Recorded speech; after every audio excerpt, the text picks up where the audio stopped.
Hey everybody, welcome back to PopViews, where we talk about and review movies. Today we are doing two movies that came out this month, May of 2019, both of which are on Netflix, and one is The Perfection and the other is See You Yesterday. But first of all, I want to mention, don't forget that we have a sister channel. It's actually our mother channel, actually, and that's Black Lotus Productions, and you can find that here on YouTube at what is it? It's youtube.com/Black Lotus Productions, isn't it? Yeah. So I'll drop a link for that down in the description. But if you're into the paranormal or UFOs and cryptids and weird things, that kind of thing, definitely check it out. I think you'll really enjoy it. But anyway, let's get on with it, man. Sounds good. Let's talk about Spike Lee's new movie, See You Yesterday, which it's not really a Spike Lee joint. It was directed by Stefan something. I can't remember his name. He's a relatively new director, though, I guess. Yeah, he is. It was directed by Stefan Bristol. That's what it was. Yeah. I couldn't remember either. Now you put me on the spot. Yeah, I looked him up, and I didn't notice that he's done much, but he's hooked up with Spike Lee now. So I mean, but the film itself had a kind of a Spike Lee joint feel. It did. It did have the street feel to it. Mm-hmm. Yeah, definitely. Yeah. So anyway. Well, for those who don't know, this movie is about two kids who try to time travel to win a contest for their school. And it, of course, always as things happen, they don't go quite as planned. Mm-hmm, mm-hmm. I don't want to give too much away on this film, because it's basically, if you give anything away on this film, you give the whole thing away, I feel. Yeah. Both of these movies are kind of like that. Right. It's hard to reveal anything. It really is in this. But the acting's pretty good. I like the main characters, the acting. I thought they were good actors. They were fun to watch. Mm-hmm. They had very good personalities written into them. The characterizations were good. The film moves along quite nicely. It's a quick moving film. It's not one of those that you have to spend an hour to get into. The only bad drawback I had about this film was the ending, as usual. Mm-hmm, mm-hmm. I did not like the ending at all. I won't say anything about that either or give anything away on that. But I hate movies that don't wrap up everything. Mm-hmm. Just put it that way. Mm-hmm. So overall, I thought the movie was good. It was enjoyable to watch. The end pissed me off. So I think I'm going to give this film probably about a 5. Yeah.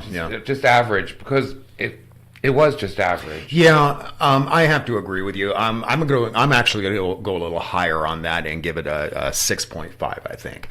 And the reason being is because I didn't realize that this director was brand new, and he's pretty damn good. Yeah, the directing was good. The cinematography was good. Soundtrack. Everything was good, well done about it, except the storyline was a little off for me. Yeah, and I didn't really mind the ending all that much. But then again, I'm not like you. I don't feel the need to have things wrapped up in a nice little bow. It's the Virgo in me.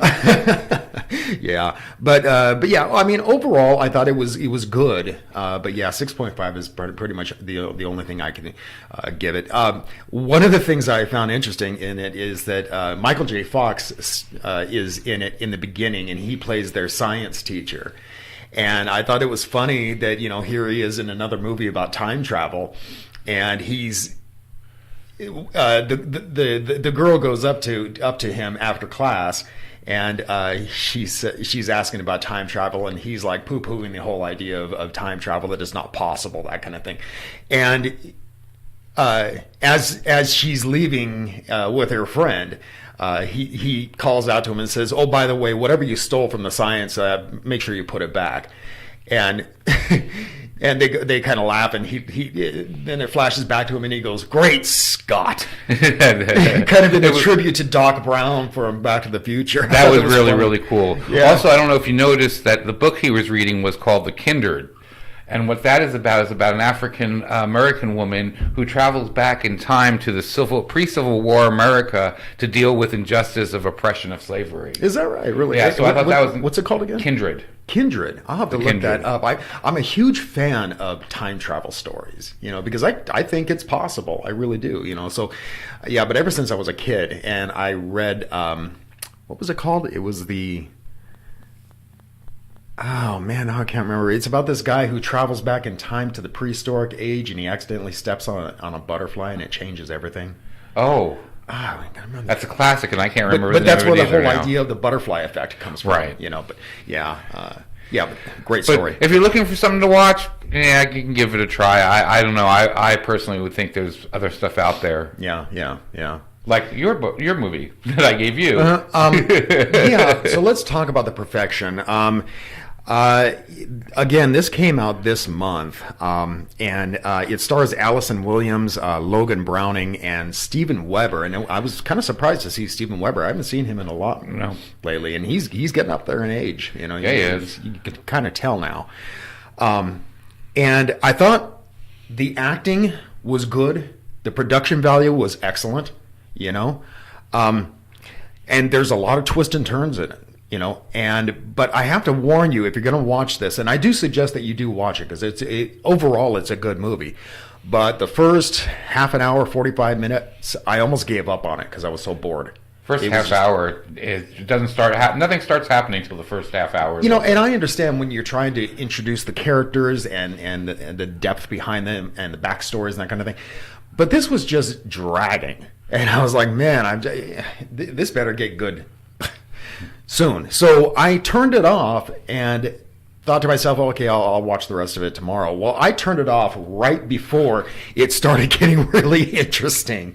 And but yeah, it basically what it's about is about this woman who was a prodigy at an exclusive music school that's run by Steven Weber, and she is no longer there anymore. But there's another woman there now, who she's introduced to, and she is the new prodigy kind of thing.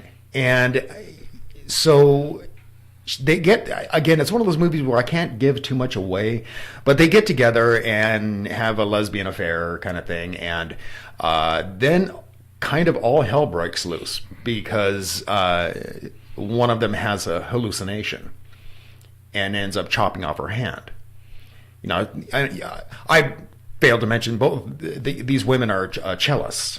Yes. And so without her hand, it's a little hard to play cello, But anyway, but that's about all I can give away without spoiling. And that's almost giving away too much. It is, yeah, a little bit maybe. But my problem with the movie, like I said, I mean, the production value was great. Soundtrack was great. A lot of twists and turns in the thing.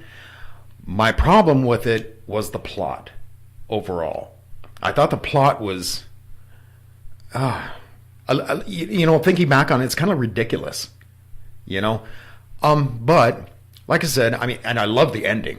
I love the ending on this. Mm-hmm. So, but my only problem with it was the plot, I think, and that kind of bothered me. And that's the writer's fault, I think. Yeah, I don't know. I didn't have a problem with the plot. I thought the plot fit well for what the movie was. Really? Yeah. Mm-hmm.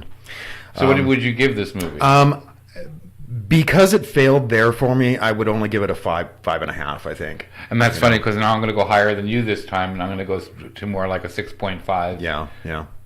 Possibly even a 7, because I did enjoy it. Mm-hmm. Like you said, the only thing that keeps it going a little higher is the half hour in the beginning. Mm-hmm. But once you get past that half hour, you find out how important that half hour was. Right. So I forgave it for that. I mean, I didn't like having to sit through it, but, I mean, it made sense in the end, But yeah, pretty good movie overall. But then again, I don't give high ratings. I really don't. I'm kind of hard on movies, Yeah, I was surprised you gave, See You Yesterday a higher rating than me.